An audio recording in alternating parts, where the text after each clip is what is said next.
며칠 전에 사형을 집행하기 전에 사형수에게 마지막으로 무슨 음식이 먹고 싶은지를 물었을 때 그들이 가장 많이 먹고 싶어하는 음식이 무엇인지를 소개하는 글을 본 적이 있습니다. 그런데 그들이 뭘 먹고 싶어 하는지 보다는 순간적으로 먼저 떠오르는 질문 하나가 있었어요. 그게 뭐냐면 금방 사형을 당해야 하는 운명 앞에서 아직도 뭔가를 먹고 싶은 마음이 있을 수 있다는 말인가? 그런 질문이 떠올랐습니다. 그런데 아마 이런 질문은 내가 그 상황에 처해보지 않았기 때문에 나올 수 있는 질문인지도 몰라요. 쉽게. 아마도 금방 사형장으로 끌려나갈 그들에게 있어서 음식을 한 번이라도 더 먹을 수 있게 해준다는 것은 분명히 좋은 소식일 것이 확실하다. 그런 생각을 하게 되는 거예요. 사실 그들에게 있어서 마지막 운명의 시간이 그만큼 더 남아있다는 것 말고 더 좋은 소식이 뭐가 있을 수 있겠습니까? 그러나 여러분, 성경은 그보다 훨씬 더 좋은 소식이 있다고 말씀을 해주십니다. 뭡니까? 영생 구원의 기쁜 소식입니다. 자, 생각해 보십시오. 우리가 다 사형 선고를 받았던 자들이에요. 그런데 무슨 소식이 듣습니까? 무슨 소식 들었어요? 지난주에 설교 말씀 기억하세요? 네, 그리스도와 그분이 십자가에 못 박히신 것. 오늘 본문에서의 하나님의 지혜란 바로 그것을 말씀하고 있는 것입니다. 그러면 무엇보다 귀하고 기뻐해야 할 하나님의 지혜가 왜 세상의 모든 사람들에게 똑같은 의미로 다가가지 않겠습니까? 우리 생각으로는 누구나 복음을 들으면 금방 받아들여야 될 것 같고 또 그것이 정상인의 어떤 마땅한 태도일 것 같음에도 불구하고 실제로는 그렇지가 않습니다. 더욱이 이 세상의 지혜로는 그것을 이해조차 할 수 없다고 성경 말씀합니다. 그렇다면 무슨 결론 지을 수 있어요? 무슨 결론 지을 수 있냐면 결국 우리가 받은 복음, 곧 예수 그리스도와 십자가의 도는 세상의 모든 사람들에게 똑같이 기쁜 소식이 되지를 못한다는 사실을 알 수가 있어요. 자, 왜 그럴까요? 우리의 구원을 위한 하나님의 지혜가 모자라서 그렇겠습니까?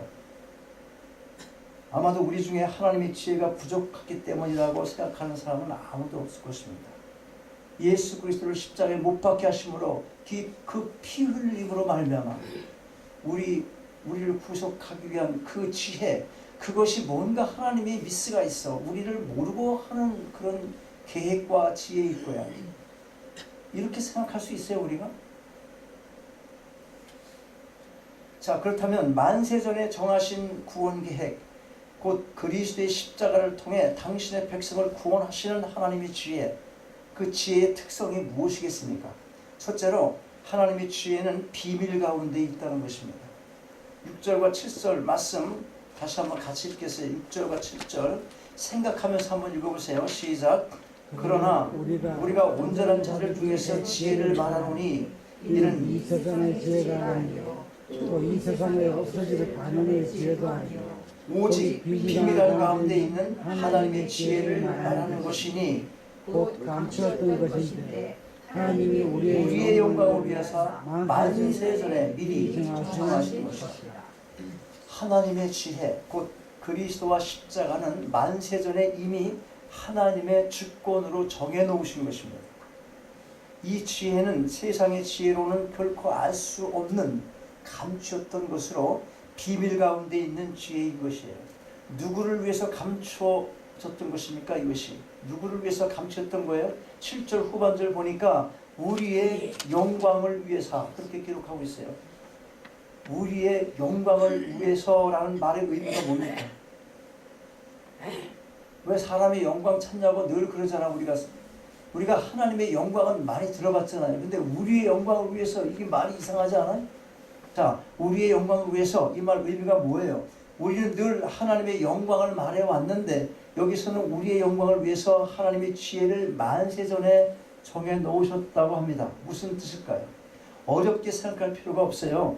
지난주 성경 공부 시간에 예배란 무엇이며 또 어떤 태도로 우리가 임해야 하는지를 공부했어요. 어떤 여러 측면의 세세한 예배에 대한 내용이 있지만 우선 예배란 넓은 의미에서 하나님과의 만남으로 정의를 할 수가 있습니다. 하나님을 만날 수 있다는 것, 그것이 얼마나 큰 영광입니까? 세상에서도 잘 나가는 사람 만나면 만나 뵙게 돼서 뭐라 그래요? 그런 말 해본 적 없어요? 말하잖아요. 아니, 만나 뵙게 돼서 영광입니다. 말합니다. 그렇게 인사해요. 물론 우리는 예배에서, 지금 예배에서 하나님을 만나는 것보다 훨씬 더 큰 영광을 받아보며 이 땅을 살아갑니다.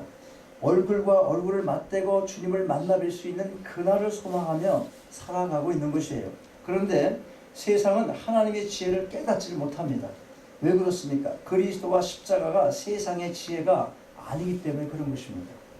6절 말씀이 뭐예요? 그 사실을 말씀해 주고 있는데 6절, 그러나 우리가 온전한 자들 중에서 지혜를 말하노니 이는 이 세상의 지혜가 아니요 또 이 세상에 없어질 관원의 지혜도 아니요, 이렇게 말씀해요. 자, 왜 깨닫지 못한다는 거예요? 하나님의 지혜를. 세상의 지혜가 아니라 무슨 지혜? 하늘의 지혜니까 못 깨닫는다 이 말이에요. 너무 간단하잖아요. 자, 여길 보면 6절, 여길 보면 세상에 없어질 관원의 지혜도 아니라는 말씀이 나와요. 이 말은 일반적으로 예수 그리스도를 죽인 유대의 관원들로 이해를 하는 겁니다. 그들은 자신들이 행한 것을 조금도 후회하지 않고 각자가 살 길을 모색했어요. 그러나 결국은 다 죽어 사라지고 말았습니다. 사도 바울은 만약에 이 비밀스러운 하나님의 지혜를 그들이 알기만 했었다면 예수 그리스도를 십자가에 못 박지 않았을 것이라고 기록을 합니다. 8절 말씀이 바로 그거예요. 이 지혜는 이 세대의 관원이 하나도 알지 못하였나니 만일 알았다면 영광의 주를 십자가에 못 박지 아니하였으리라. 사실 예수 그리스도가 하나님의 아들이심을 알고도 그분을 십자가에 못 박을 사람이 어디 있겠습니까? 인류 역사를 통틀어서 아무도 없었을 것이고 지금도 없을 것이고 앞으로도 없을 것이 분명합니다. 그렇다면 왜 이들이 모를 수밖에 없습니까? 하나님이 일부러 꼭꼭 숨기셨기 때문에 그럴까요? 그게 아니라 세상의 지혜가 오히려 그들을 어둡게 했기 때문에 그런 것이에요. 그걸 우리가 알기 쉽게 말해서 하나님이 지혜 있는 자들에게 숨겼어 이렇게 말을 할 뿐인 거예요. 그것은 그 말이 아니고 그 지혜 있는 자가 자기 지혜로 어두워져서 이 하나님의 지혜를 깨닫지 못하는 거예요. 하나님이 그렇게 지혜를 꽁꽁 감출 리가 있어요? 그러면서 하나님의 세상을 이처럼 사랑하사 독생자를 주셨으니 이를 믿는 자는 뭐라 그랬어요? 뭐 알게도 못하시게 해놓고서는 그렇게 말할 수 없잖아. 자기 지혜로 흐려지게 만들어 하나님의 지혜를 이해를 못하는 거예요. 그래 지금도 자기 잘났다고 우기는 사람들은 무슨 소리냐고 그러잖아. 너희들아 믿어 그러잖아. 내 주먹을 믿는 게 낫지 뭐 이러면서. 그렇게 말하는 사람 치고 대단히 존경받을 만한 사람 있어요? 없어요. 많이 부자로 살고 이름이 난 사람도 그렇고 그렇지 못한 사람도 똑같은 말을 하잖아. 그게 왜 그런 거예요? 부자건 가난하건 교만기가 있어 인간에게는. 그리고 뭐가 잘 안 된 사람들이 이게 더 강해. 자기 자존심 때문에 자기를 보호하고 방어하고 이렇게 톡톡 쏘고 말이지 잘났어 막 그러면서 그런 거 많이 있잖아요. 그게 잘난 거와 많이 배운 거나 못 배운 거나 부자나 가난한 거나 관계없이 인간에게는 그런 교만함이 다 있다는 거예요. 가난한 사람이라고 다 예수 믿어요? 아니잖아. 결과가 뭡니까? 세상에 속한 인간의 그 어떤 권세자도 어떤 지혜자도 다 허망하게 사라져버리고 만다는 것입니다. 그러나 여러분 어린아이와 같은 자들은 다릅니다. 마태복음 18장 3절 이렇게 보면 주님께서 말씀하시잖아요. 어린아이와 같이 되지 않으면 결코 뭐라고 그래요? 결단코 천국에 들어가지 못한다. 그렇게 말씀하세요. 그럼 어린아이 특징이 뭐겠어요? 순수하잖아요. 그리고 엄마 없으면 어떻게 해? 살 수 없어. 본능적으로 알아. 그러니까 누구만 의지해? 엄마 의지하는 거예요. 그런 어린아이와 같은 그런 자세가 되어야 된다는 것이죠.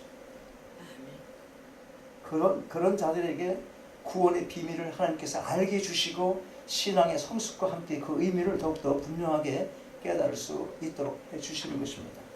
여러분 모두가 어린아이와 같은 그런 순수한 마음으로 하나님을 의지함으로 그리스도와 십자가의 도가 주는 의미가 얼마나 깊은 것이며 그것을 깨닫게 해주신 하나님의 은혜의 풍성함이 어떤 것인지를 더욱더 깊이 알아가시길 바랍니다. 하나님의 지혜, 그 특성이 뭡니까? 둘째로 하나님의 영 외에는 알 수가 없습니다. 우리가 세상을 살면서 가끔씩 어떤 하나의 객관적인 사건을 대함에 있어서 그 이해가 다양할 수 있다는 것을 경험하게 됩니다. 어떤 말을 같은 시간에 같은 장소에서 그렇게 똑같은 목소리로 했는데도 불구하고 똑같은 크기로 했는데도 불구하고 듣는 사람에 따라 그 의미에 대한 이해가 서로 다를 때가 있어요. 또 역사 속에서 일어난 하나의 실제적 사건을 두고 그 의미를 해석하고 이해하는 데 있어서 여러 논란이 야기되기도 하는 것입니다. 5.18 사건이라는 건 하나의 역사적인 기정사실인데 그 이해가 왜 그렇게 판에게 다릅니까?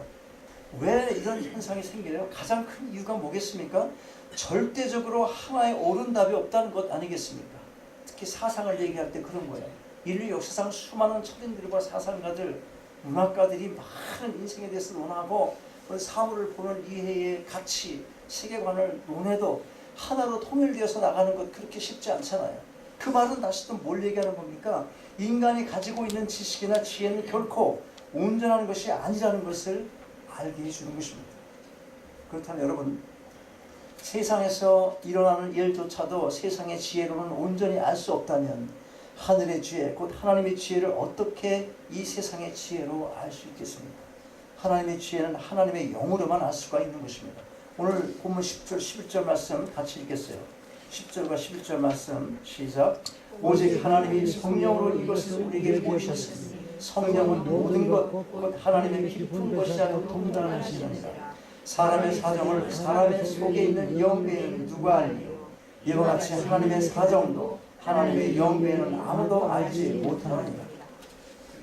자, 만세전에 정하신 하나님의 구원 계획, 곧 그리스도와 십자가의 비밀은 성령으로 우리에게 보이셨어요. 성령께서만이 하나님의 비밀을 알 수가 있기 때문에 그런 것입니다. 그러면 성령께서 우리에게 어떻게 알려주십니까? 우리 속에 있는 영을 통해서 알게 해주시는 거예요. 여러분, 믿는 자에게는 영이 있어요. 하나님께서 우리의 죽었던 영을 다시 살려주심으로 인해서 우리의 존재가 하나님 앞에서 얼마나 큰 죄인인가를 알게 해주셨습니다. 그리고 오직 그리스도와 십자가만이 우리가 붙들어야 할 구원의 길이라는 것을 깨닫게 해주신 것입니다. 이러한 성령의 역사하심의 은혜가 있었기에 우리가 믿음을 고백하고 영생의 구원을 얻을 수가 있었던 것입니다. 12절 말씀이 바로 이 사실을 증거해줘요. 12절 말씀 한번 크게 읽어보세요. 시작. 12절 시작. 우리가 세상의 영을 받지 아니하고 오직 하나님께로 온 영을 받았으니 이는 우리로 하여금 하나님께서 우리에게 은혜로 주신 것을 알게 하려 하십니다. 여러분, 하나님의 지혜는 하나님의 영, 곧 성령의 가르치심과 인도하심이 없이는 결코 깨달을 수가 없는 것입니다. 그리스도를 믿으십니까? 십자가를 믿으십니까? 믿으십니까? 네. 그렇다면 여러분은 이미 하나님께로부터 온 하나님이 보내주신 그 영을 받으신 거예요. 이제 하나님의 영을 받은 자가 알 것이 뭡니까? 이제 영을 받으셨어요. 그렇다면 이제 영을 받은 자가 알 것이 무엇이라고 말씀하세요? 11절 후반 뭐라고 합니까? 11절 후반 보니까 하나님께서 우리에게 은혜로 주신 것들을 알게 하려 하심이라고 그랬죠. 그럼 뭘 알게 하려 하심인 거예요? 여러분, 이걸 꾸준히 알아가야 될, 계속해서 알아가고 지식으로 갖고 그 지식이 생활화돼서 신앙인으로서 점점 성숙해 가야 될 어떤 의무가 있는 것이에요. 절망에서 소망으로, 어둠에서 빛으로, 사망에서 영생으로 삶의 모든 것이 바뀐 겁니다. 이 모든 것이 다 하나님의 은혜인 거예요. 안 바뀌었어요 아직? 그러면 아직 하나님의 영 못 받은 거예요. 그냥 고백한 거예요. 육적인 사람인 거예요. 자, 우리가 이미 영을 받았다면, 그렇다면 우리는 어떤 상황이냐면 절망에서 소망으로 바뀐 그런 삶으로 바뀐 거예요. 어둠에서 빛으로 바뀌었어요. 사망에서 영생을 갖고 살아가는 거예요. 삶의 모든 것이 바뀌었어요. 가치관이 바뀌고 세계관이 바뀌었습니다. 이 모든 것이 다 하나님의 은혜인 거예요. 그래서 찬양하잖아요. 무슨 찬양합니까? 나 같은 죄인 살리신 그 은혜에 놀라워. 잃었던 생명 찾았고 광명을 얻었네. 이런 고백과 감사가 함께하는 여러분의 매일의 삶이 되시기를 바랍니다. 하나님의 주의 특성 세 번째 뭐냐면 예수 그리스도의 마음을 주십니다. 16절 말씀 같이 읽겠어요. 16절 시작. 누가 주의 마음을 알아서 주를 가르치겠느냐. 그러나 우리가 그리스도의 마음을 가졌느니라. 위에서 방금 말씀드린 대로 하나님의 지혜는 오직 영만이 아시는 거예요. 그 영이 누굽니까? 성령님이세요. 성령은 우리의 구원이 그리스도와 십자가에 있음을 알게 해주시고 믿음을 고백할 수 있도록 도와주십니다. 그리고 우리 속에 함께 거하시는 것입니다. 여기서 우리가 구원의 세 가지 시제를 알 필요가 있어요. 시제가 뭔지 아시죠? 시제, 텐스, 시제, 과거, 그 다음 지금 뭐예요? 현재, 미래. 첫째는 과거의 구원이에요. 과거. 이것은 맨 처음 예수 그리스도에 대한 믿음을 고백할 때 얻게 되는 구원입니다. 두 번째는 현재의 구원. 이것은 구원받은 자의 삶으로 점진적인 성화의 삶을 살아가는 과정인 거예요. 세 번째 구원, 구원의 시제 세 번째는 미래에 대한 구원. 미래의 구원, 이것은 마지막 영화의 구원이 주신 거예요. 언제 이루어집니까? 예수 그리스도 이 땅에 오실 때, 다시 오실 때. 그럼 우리가 지금 어디에 속해 있습니까? 시제로 현재 시대예요. 오해하시면 안 돼요. 한 번 구원은 영원한 구원이다, 그런 말 들어봤잖아요. 그 전에 믿었는데 그럼 그때 구원 받았는데 뭐 지금 내가 어쨌든 무슨 상관이 있어요? 그게 아니에요. 현재의 믿음이 여러분을 얘기하는 거예요. 현재 지금 믿고 있느냐 안 믿느냐가 중요한 거잖아. 그렇죠? 그러면 지금 안 믿는다고 고백하면 그 사람은 옛날에 믿었던 거야, 안 믿었던 거예요? 자기 착각이었던 거예요. 구원이 아니라니까. 이상하게 자꾸만 사람들이 한번 그 전에 그러면 구원 받으신 걸 자꾸만 이런 걸 해갖고 교회가 느슨해지기 시작했다는 거예요. 자, 현재의 구원받은 자의 합당한 삶, 곧 거룩한 삶을 목표로 하여 날마다 자신을 돌아보고 다듬어가며 살아가는 이 땅의 삶의 과정인 것입니다. 이런 삶이 있은 후에 예수 그리스도 올 때 우리가 영화를 보게 되는 거잖아요. 영화들 온전한 영화의 삶을 살아야 되지 않습니까? 그때서야. 어떻게 과거 없는 현재가 있을 수 있어요? 예수님이 오실 때는 지금의 이 현재가 과거잖아. 이 과거가 엉망이면 어떻게 영화의 과정을 들어갈 수 있냐는 거예요. 하나님께서 주신 성령은 바로 이런 현재적 구원의 삶 가운데 늘 그리스도의 마음으로 우리와 동행하시며 광야 같은 험한 세상에서 살아갈 길을 안내하시고 그 길을 걸어갈 힘과 용기와 능력으로 함께 해주시며 우리 속에 있는 그리스도의 마음이 어떤 것인지를 더 깊이 알아가도록 도와주시는 것입니다. 그리스도의 마음, 그 마음이 어떤 마음이에요? 어떤 마음? 그리스도의 마음, 십자가에 달려 피 흘리실 만큼 우리를 사랑하신 마음. 여러분, 우리가 이 예수 그리스도의 마음으로 우리의 삶을 살아가야 하는 것입니다. 이 마음은 이기려 하는 마음이 아니에요. 나를 내세우며 자랑하는 마음 아닙니다. 이 세상 것에 빼앗긴 마음이 아니에요. 오직 수고와 헌신과 희생을 각오한 마음인 것입니다. 그러나 여러분, 분명한 것이 있어요. 분명한 뭐냐? 그게 뭐예요? 그 마음에, 무슨 마음에? 헌신과 희생과 수고하는 이런 마음, 그걸 각오한 마음에는 세상이 판단할 수 없는 자유가 있고 기쁨이 있다는 것입니다. 여러분, 하나님의 지혜를 깨닫는 만큼 그 기쁨도 커질 것입니다. 만세전에 정하신 하나님의 비밀스러운 지혜를 더욱더 깊이 깨달아 알기를 사모하시고 그 구원의 진리를 이웃과 세상에 널리 전하시되 주의 영이 함께 하심을 믿으시고 비록 좁고 힘든 길을 걸어가지만 날마다 기쁨으로 살아가시기를 바랍니다. 아멘.